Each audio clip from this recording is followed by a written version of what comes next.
The world we're currently living in has taken a major turn. I believe it's going to get worse before it gets better. But is it weird that I'm kind of excited about what's to come? Let me explain, but please keep in mind, this is my truth through my eyes. I feel like life on Earth has been running on autopilot for a long time. Humanity has been sleeping. This past year has either driven people further into their sleeping state or it has shaken them wide awake.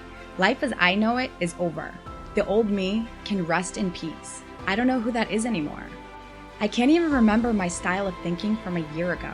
I feel like I was a robot just going through the motions, like I wasn't in the driver's seat of my life at all.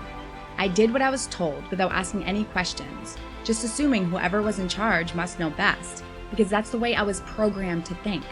Fortunately, I can't say the same anymore. This virus and all the problems that have come along with it might in fact have an ulterior motive. Or perhaps it doesn't. Regardless of that truth or whatever opinion you've clung to, one thing is for sure. It woke people up when the world needed it most. The world we've been surviving in has come to an end, and now it's time to live. You really do need to become painfully aware of what's going wrong in order to change it.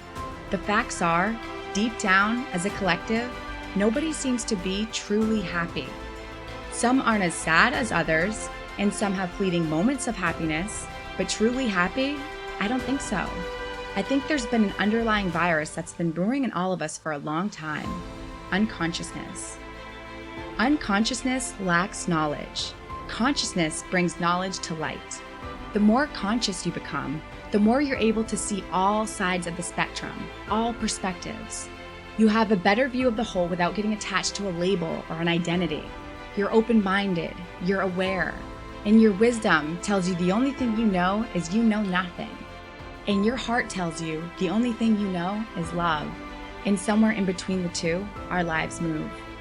Yet, what our 3D world seems to know is this: being inauthentic is normal. Lying is just part of the game.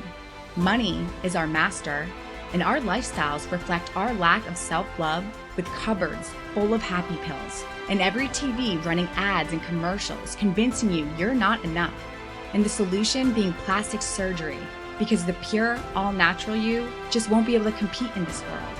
And to be a player in this game, you need to stay up to date on all the new trends, which as of recently is the newest iPhone, an OnlyFans account, and a post on your social media ranting about how happy you swear you are. We drink ourselves stupid, we work ourselves dead, all the while destroying the only home that we have. Why? Because it's easier to listen to people who have been telling us what to do our whole lives than to actually think for ourselves. But you know what? The earth is changing. The vibration is increasing. The alarm is going off and people are waking up. It's time we ask ourselves the question, who is in charge here? And do they really have our best interest at heart? If it's the government, why do they encourage violence and war? And why do they insist on taking away our rights so blatantly? If it's the media, why do they try so hard to keep us in a state of fear? If it's the health industry, why are we so goddamn unhealthy? And if it's the world leaders, why aren't they showing their faces and answering these questions that millions of us around the world are asking?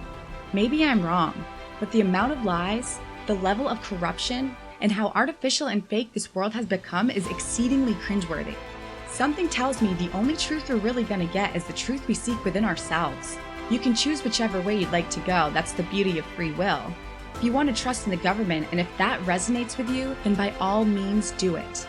And if you believe this virus and vaccine screams bad intentions, then stand behind that belief with all your heart. But what we can't do anymore is respond against any opinion that we don't agree with hate. The time for change is now. It's time to value each other's opinions, to be resourceful and seek your own truth, to ask questions and open your mind, to do the inner work, and to fully understand that the good you've been seeking can't be found in the external world. It's found within you. There's undeniably a new world emerging, and you have a choice to make. Are you going to be the victim of your reality, or are you going to be the creator of it? You can continue to be the victim in this life. You can be as mad as a mad dog at the way things went. You can scream, cry, and curse the fates. But when it comes to the end, you have to let it go. Let go of the anger that's been boiling up inside of you since you were a kid. Let go of this idea of the way it should have been. and let go of the resistance that is literally creating disease and sickness throughout your entire body. Let it all go. Because when you blame and point fingers, you're giving away your power. And what's needed right now is to demand that power back by taking responsibility of your life. Because when you do, when we all do, we'll grab each other's hands, we'll take a deep breath, and we'll walk into the new earth together. And with all that being said, I'll end my truth with this. I don't know where things are going to go from here. But what I do know is if we have to go through a moment of darkness or a world apocalypse in order to get to the new world where we're all finally free to be our authentic, natural, happy, vibrant selves, I say I'm not scared at all, and you shouldn't be either. I say we embrace it. We welcome it. We slap a smile on our beautiful faces and let our hearts be the new weapon against hate. I say we create our realities, and that empty hole in the middle of society's chest is about to feel its first heartbeat. I say bring it on and hurry up.